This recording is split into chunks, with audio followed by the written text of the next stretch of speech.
নমস্কার, welcome to my channel.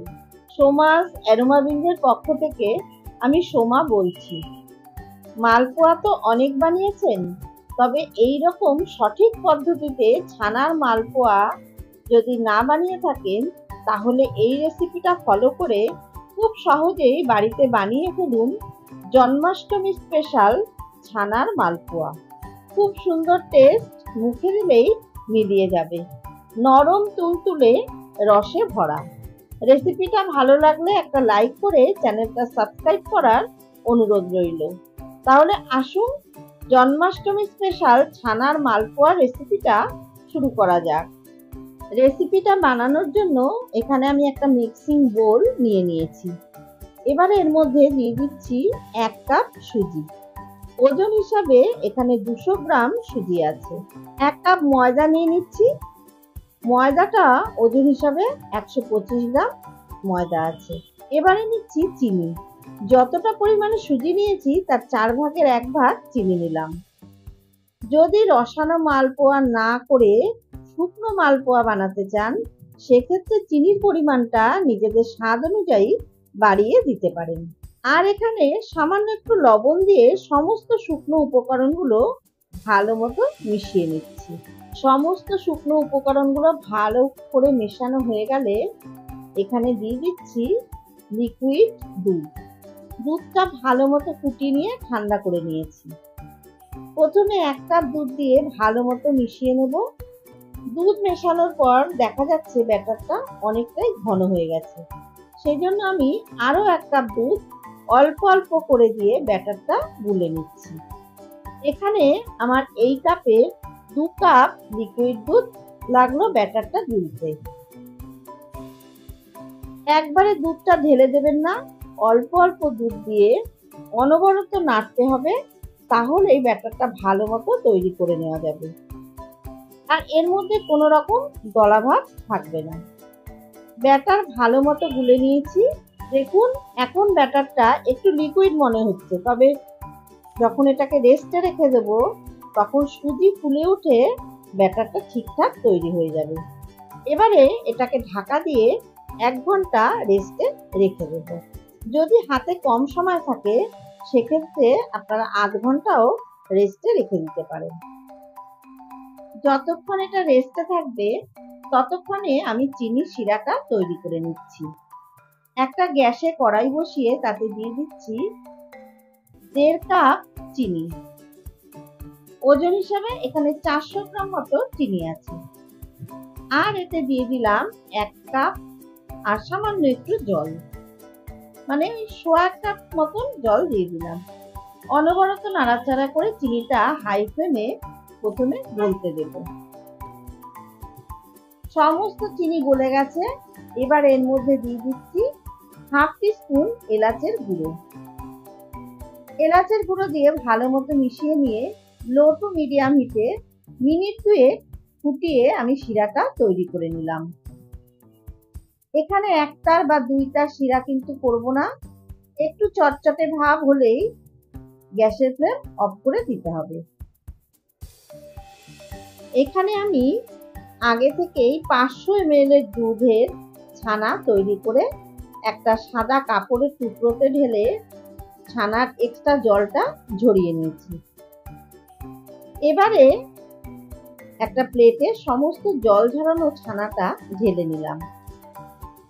আপনারা সকলেই জানেন যে কিভাবে ছানা কাটতে হয়, কাজেই আমি ছানা কাটাটা আর দেখালাম না। এবারে হাত দিয়ে সমস্ত ছানাটা ভালো মতো মেখে নেব। একটা সফট ডো মতন তৈরি করে নেব। আমি হাতের সাহায্যে মেখে নিচ্ছি, আপনারা চাইলে মিক্সিতেও পেস্ট করে নিতে পারেন।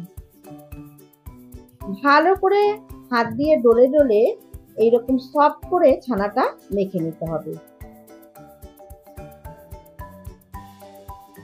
1 ঘন্টা ব্যাটারটা রেস্টে রাখার পর এর মধ্যে দিয়ে দিলাম সামান্য একটু মৌরি আর দিয়ে দিলাম পেস্ট করে রাখা ছানাটা। এবারে ভালো মতো ব্যাটারের সাথে ছানাটাকে মিশিয়ে নিচ্ছি। খুব ভালো মতো মিশিয়ে নিতে হবে। আর একটা কথা মাথায় রাখবেন, ছানার মধ্যে যেন কোনো রকম দানা না থাকে, একদম পেস্টের মতন করে নিতে হবে। ছানাটা ভালো মতো মেশানোর পর ব্যাটারটা অনেকটাই ঘন হয়ে গেছে। এইরকম ঘন থাকলে কিন্তু হবে না, তাই আমি আরো একটু দুধ দিয়ে ব্যাটারের সাথে ভালো মতো মিশিয়ে নেব। ভালো মতো মিশিয়ে নেওয়ার পর এর ঘনত্বটা ঠিক এইরকম হবে। দেখুন, খুব বেশি ঘনও না, আবার খুব বেশি পাতলাও না। এবারে এর মধ্যে দিয়ে দিচ্ছি 2 চিমটে বেকিং সোডা। বেকিং পাউডার কিন্তু না, বেকিং সোডা বা খাবার সোডা। বেকিং সোডা দেওয়ার পর 1 থেকে 2 মিনিট ভালো মতো মিশিয়ে নেব, যাতে খাবার সোডাটা ব্যাটারের সাথে সম্পূর্ণভাবে মিশে যায়। গ্যাসে একটা ফ্রাইং প্যান বসিয়ে তাতে পরিমাণ মতো সাদা তেল আগে থেকেই গরম করে রেখেছি। চাইলে আপনারা এটা ঘিতেও ভাজতে পারেন। গ্যাসের ফ্লেম লো টু মিডিয়ামে রেখে অল্প অল্প করে ব্যাটার দিয়ে দিচ্ছি। আমি খুব বেশি বড় সাইজের বানাচ্ছি না, আপনারা আপনাদের পছন্দ মতো সাইজের বানাতে পারেন। এবারে এক পিঠ হতে দেব। এক পিঠ হালকা লাল করে ভেজে নিয়ে সবগুলো মালপোয়া আমি উল্টে দিচ্ছি। মালপোয়া সাধারণত এইরকম ছড়ানো পাত্রে ভাজলে কিন্তু বেশি ভালো হয়। দেখবেন মিষ্টির দোকানে এরকম ছড়ানো কড়াইতে কিন্তু মালপোয়া ভাজা হয়।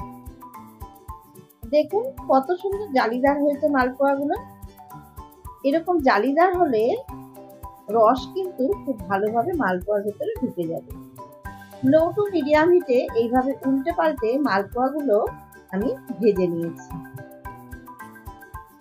এবারে এটা ছাঁকনিতে সবগুলো মালপোয়া তুলে নিয়ে এইভাবে চেপে চেপে তেলটা ভালো মতো ঝরিয়ে নিতে হবে।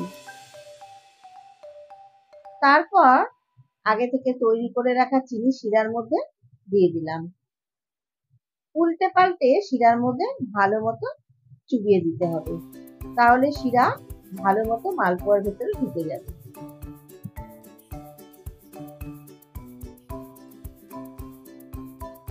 বাকি মালপোয়াগুলো একইভাবে আমি ভেজে নেব। সবগুলো মালপোয়া ভেজে নিয়ে চিনির শিরায় দিয়ে ভালো মতো ডুবিয়ে দিতে হবে, তাতে শিরা খুব ভালোভাবে মালপোয়ার মধ্যে ঢুকে যাবে। সামনেই জন্মাষ্টমী, এইরকম ছানার মালপোয়া খুব সহজে আপনারাও বাড়িতে বানিয়ে ঠাকুরকে ভোগ হিসাবে নিবেদন করতে পারেন। এবারে ঢাকা দিয়ে 1 ঘন্টা রেখে দেব, তাতে এটা ঠান্ডা হয়ে যাবে ভালো মতো। তারপরে সার্ভ করে দেব। 1 ঘন্টা পর একটা প্লেটে সার্ভ করে দিলাম। রেসিপিটা কেমন লাগলো অবশ্যই জানাবেন। যদি ভালো লেগে থাকে তাহলে জন্মাষ্টমীর দিন অবশ্যই আপনার বাড়িতে বানিয়ে ফেলুন। আশা করছি ভীষণই ভালো লাগবে।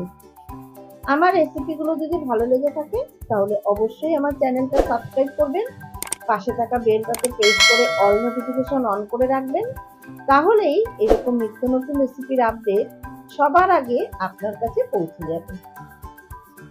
অবশ্যই ভিডিওটা সম্পূর্ণ দেখবেন, একদম স্কিপ করবেন না। লাইক করবেন, কমেন্টস করবেন আর বন্ধুদের সাথে প্রচুর শেয়ার করবেন। ধন্যবাদ।